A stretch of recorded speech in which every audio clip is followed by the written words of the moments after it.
So we looked at some political happenings. Now I want to shift a bit and let's look at another sort of happening that has started to come out, especially since the rise of the internet, is this idea of mass collaborative art, right? Or I guess as us gamers would say, co-op artists at play, right?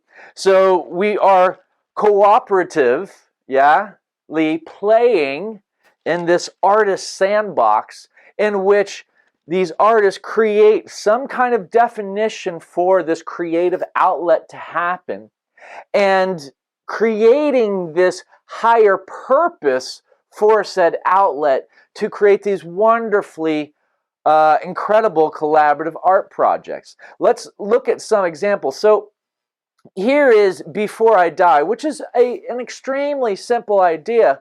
A simple board that's put up usually in a place where there's some kind of construction going on. And it's painted with this, chalk kind of paint, whereby people write in, before I die, I want to, what have you. And you create this collection of this consciousness, of these emotions, of these feelings, of these wants and desires of a community, and it becomes a very, very powerful thing and a powerful spot and a powerful work of art. So what we see here, this is also a happening. It's not necessarily that people are running and jumping and dancing in front of everything, no, but people are collaborating and to create some kind of new art form.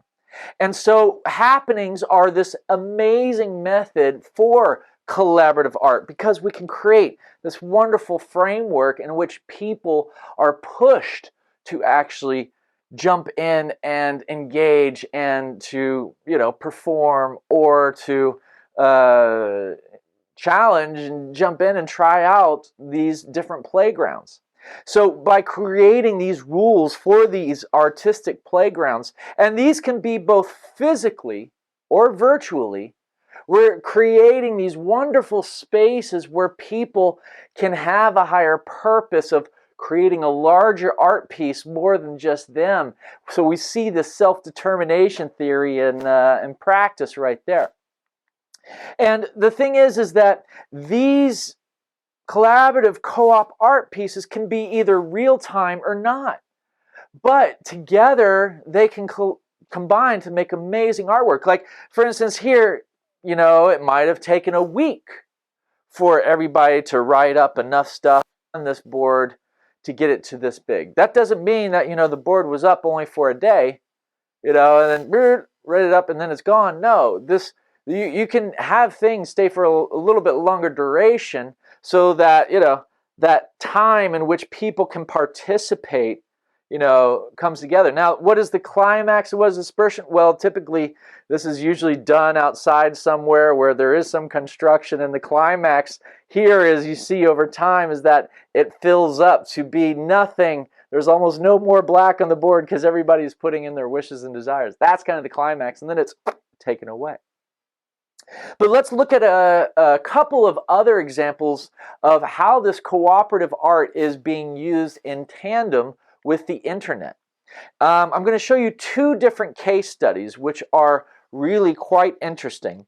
The first one is this right here. It's called The Virtual Choir, and it's by Eric Whitacre. Yeah, I believe that is the man's musician's name. Yeah, so Eric Whitacre, he created this virtual choir whereby he created the sync moment of this audio track in which all of these different singers from around the world then recorded their little bit of song, they're singing to it, and then he edited all of these different video uploads together to one upload to create this virtual choir.